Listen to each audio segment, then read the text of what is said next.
Hello everyone, welcome back to the channel of virtual Vidya. मैं हूँ शिवी सिन्हा और मैं जो हूँ आपको chapter 1 cell and its unit biology का स्टैंडर्ड 9th के लिए पढ़ा रही थी।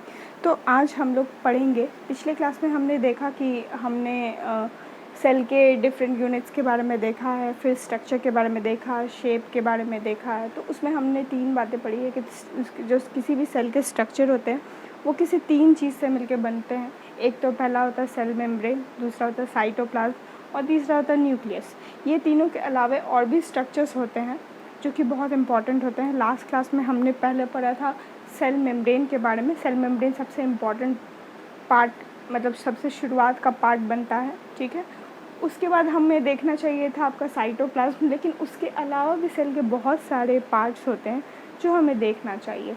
तो एक ऐसा ही कुछ पार्ट है हमारा, वो है आज हम लोग पढ़ेंगे उसके बारे में, सेल वॉल के बारे में पढ़ेंगे, ठीक है। तो सेल वॉल जो है वो पार्ट है हमारे सेल का, ठीक है, जो कि उसको एक shape proper outer most layer बिल्कुल सेल मेम्ब्रेन की तरह होता है। और पिछले क्लास में मैंने जैसा आपको बताया था कि जो सेल मेम्ब्रेन है वो प्लांट सेल में भी होता है और एनिमल सेल में भी रहता है। तो उसके कुछ फंक्शंस के बारे में बताया था मैंने कि वो सेलेक्टिवली परमिएबल मेम्ब्रेन होता है, बहुत सारी चीज़ें बताई थी मैंने।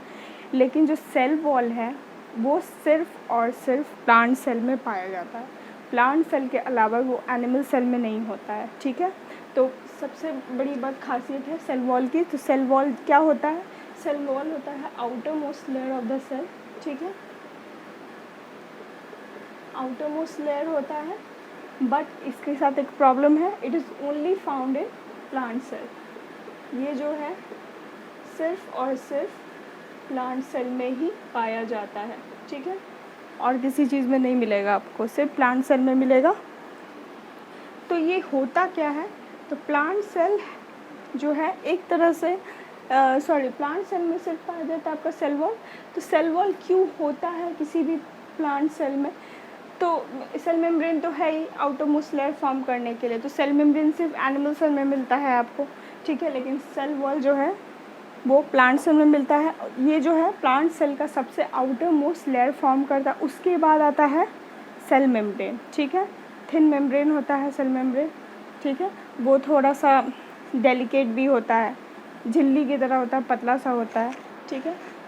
तो और उसके बाकी और वो उसका जो आउटर मोस्ट लेयर है वो बिल्कुल लिपिड्स एंड प्रोटीन्स जो भी है, 2 तरह के लिपिड्स, और बीच में एक सैंडविच रहता है आपका कार्बोहाइड्रेट्स या प्रोटीन जो भी है, जो मैंने आपको लास्ट क्लास में बताया था। और सेल वॉल जो होता है वो dead cell particle, dead cellulose यानी कार्बोहाइड्रेट्स का बना होता है। ये जो पार्ट होता है ये जनरली नॉन लिविंग नेचर का होता है। ये कैसा होता है? नॉन लिविंग, ठीक है। ये आउटर मोस्ट लेयर है, ठीक है, it forms the outermost layer of the plant cell.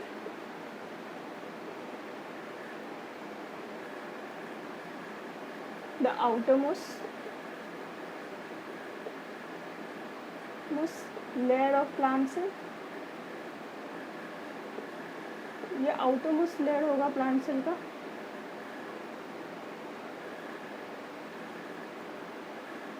ठीक है, समझ में आया? और ये एक तरह से प्रोटेक्टिव वॉल है, ठीक है, it protects, it is the protective wall. किसको प्रोटेक्ट करता है ये प्रोटेक्ट करता है सेल मेम्ब्रेन और बाकी के कॉन्स्टिट्यूएंट्स को। Protects out protective wall and protects the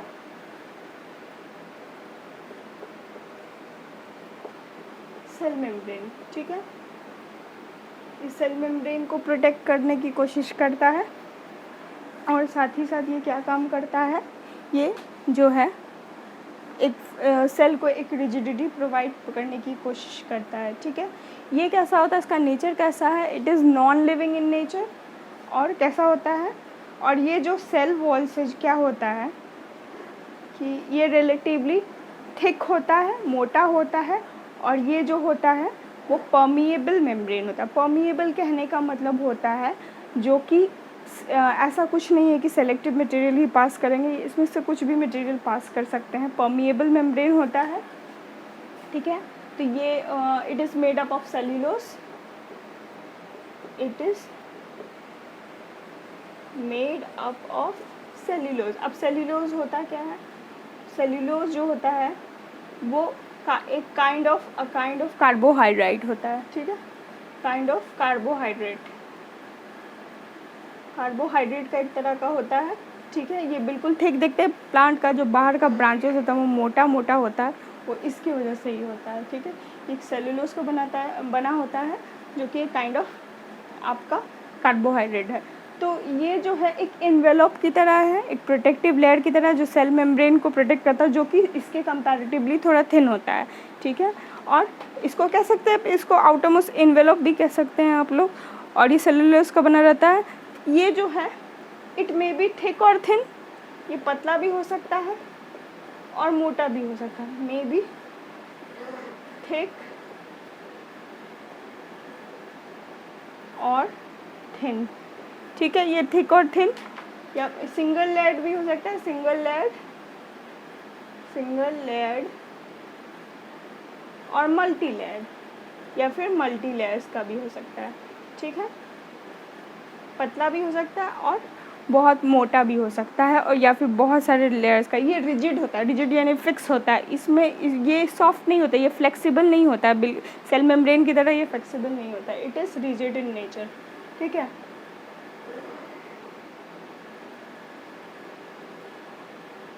और ये रिजिड होता है, हार्ड होता है, ठीक है। तो ये हार्ड होता है नेचर का। आपका सेल वॉल क्या है, आउटरमोस्ट लेयर है, ये सिर्फ प्लांट सेल में पाया जाता है और ये नॉन लिविंग नेचर का है। ये जो आउटरमोस्ट लेयर बनाता है प्लांट सेल का, ये प्रोटेक्टिव वॉल है और सेल मेम्ब्रेन को प्रोटेक्ट करता है। ये सेल्यूलोज का बना रहता है। सेल्यूलोज क्या होता है, एक काइंड ऑफ क्या कार्बोहाइड्रेट, और ये थिक भी हो सकता है और थिन भी हो सकता है, सिंगल लेयर्ड भी हो सकता है या फिर मल्टी लेयर्ड भी हो सकता है। ये रिजिड होता है नेचर का, रिजिड यानी फिक्स होता है। और अब हम लोग देखते हैं इसके फंक्शंस को, इसके क्या क्या फंक्शंस हो सकते हैं। तो सबसे पहले मैं इसे रब कर देती हूँ।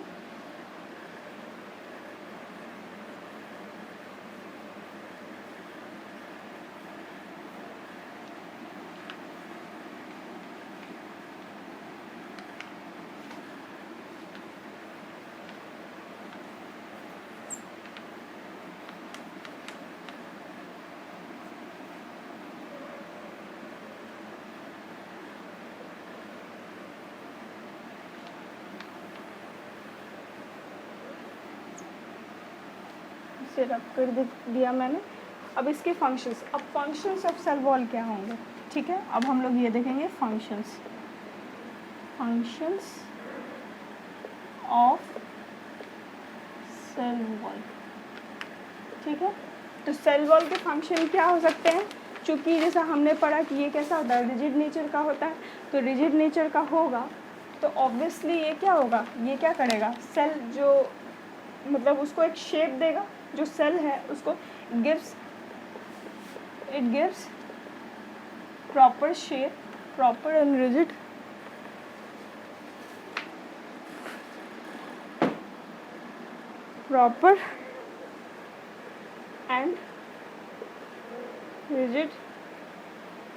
shape to a cell.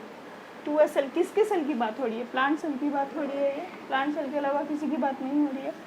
To a plant cell, ठीक है। प्लांट सेल को कैसा देगा, ये शेप देगा, प्रॉपर रिजिड शेप देगा, फिक्स शेप देगा, यानी कि फिक्स रहता है उसमें, मतलब लचीलापन रहेगा, बट ऐसा भी नहीं है कि उसका शेप बिगड़ जाए, ठीक है। सेल को एक प्रॉपर शेप देता है ये।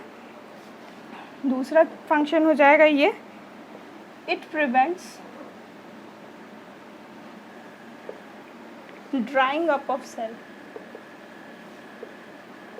ये सेल के को ड्राई होने से बचाता है। ड्राई होने का मतलब जो है उसको मतलब लिक्विड प्रोवाइड करते रहता है, जो उसको ड्राई होने में हेल्प मतलब कि से रोकता है, ठीक है। यानी उसका आउटर मोस्ट लेयर जो है ड्राई ना हो जाए, इसीलिए वो सेल्यूलोज कंटेन करता है। सेल्यूलोज में वाटर रहता है, ठीक है। वाटर जो प्लांट के बॉडी में ट्रांसफ़र होता है वो उसका जो बॉडी है उसको अब्जॉर्ब करता है, या बाहर से ट्रांसपिरेशन होता है प्लांट में, या ओस की बूंदें गिरती है, जो भी होती है, बारिश होती है, तो वो गीला हो जाता है, वाटर अब्जॉर्ब करता है, उसको सूखने से हेल्प करता है। ये अंदर के जो लेयर है उसको सूख जाने से हेल्प करता है, ठीक है। और ये तो हो गया, ये drying up of cell, cell को सूखने नहीं देता है।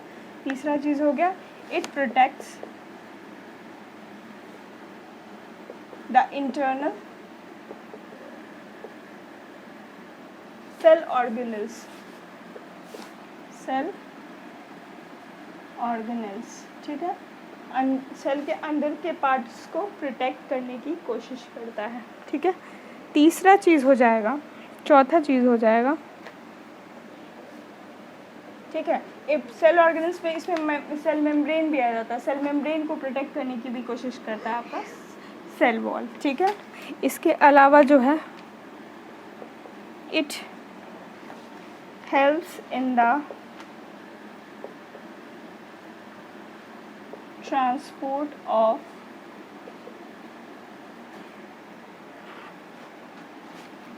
Various substances in and out of the cell। तो ये बिल्कुल सेल मेम्ब्रेन की तरह। सेल मेम्ब्रेन कैसा होता है? सेलेक्टिवली परमिएबल मेम्ब्रेन होता है, लेकिन ये जो होता है सेल वॉल होता है सेलेक्टिवली परमिएबल नहीं होता। बाहर से कुछ भी चीज़ आ सकती है और सेल मेम्ब्रेन सिर्फ सेलेक्टिव चीज़ों को अंदर लेगा, ठीक है। जो सेलेक्टिव नहीं है उसको बाहर ही छोड़ देगा सेल वॉल के पास, और सेल वॉल से वो अगर गैस है तो पास हो जाएगा, नहीं तो फिर वहीं पे डिपॉजिट होकर रह जाएगा, ठीक है। और अंदर से जो भी इम्पॉर्टेंट चीज़ों को सेल मेम्ब्रेन बाहर भेजता है। जो वेस्ट चीज़ें हैं जो नहीं चाहिए उसी को भेजेगा, एक्स्ट्रा किसी चीज़ को नहीं भेजता है, और सेल वॉल से वो बाहर निकल जाता है। तो आने और जाने में भी और चीज़ों की हेल्प करता है आपका सेल वॉल, ठीक है। और हमेशा याद रखना है सेल वॉल सिर्फ और सिर्फ प्लांट में होता है। और इसका सबसे बड़ा एग्जांपल है जो पेड़ के बड़े बड़े पेड़ों में देखते होंगे, बाहर से जो लकड़ी का टुकड़ा होता है वही होता है सेल वॉल। वो एक तरह का सेल वॉल है, वो सेल्यूलोज डिपोजिशन है, उसी के कारण होता है, ठीक है। और लास्ट फंक्शन है, it does not allows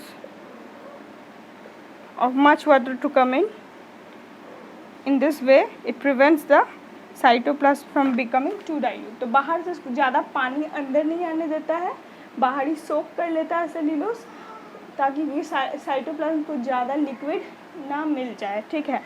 it does not allows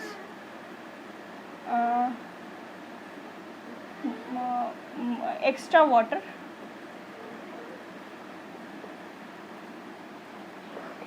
inside the cytoplasm,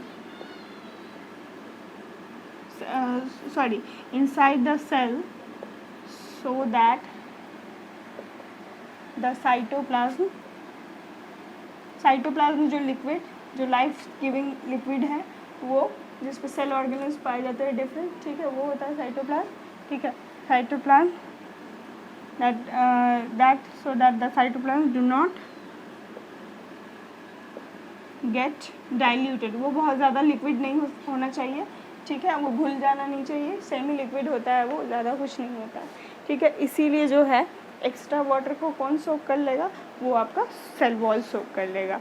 तो आज के लिए हमारा लेसन इतना ही। नेक्स्ट क्लास में हम लोग पढ़ेंगे प्रोटोप्लाज्म, ठीक है, और उसके बाकी के सारे सेल ऑर्गेनल्स को पढ़ेंगे। आई नो ये थोड़ा सा हम लोग ज़्यादा फास्ट नहीं जाएंगे क्योंकि इसको समझना बहुत इम्पॉर्टेंट है, और इसलिए 1 by 1 हम समझने की कोशिश करेंगे। प्लीज़ आप इस चैनल को लाइक, सब्सक्राइब और please share among your friends, and please come in and watch frequently. Thank you very much. See you at next class.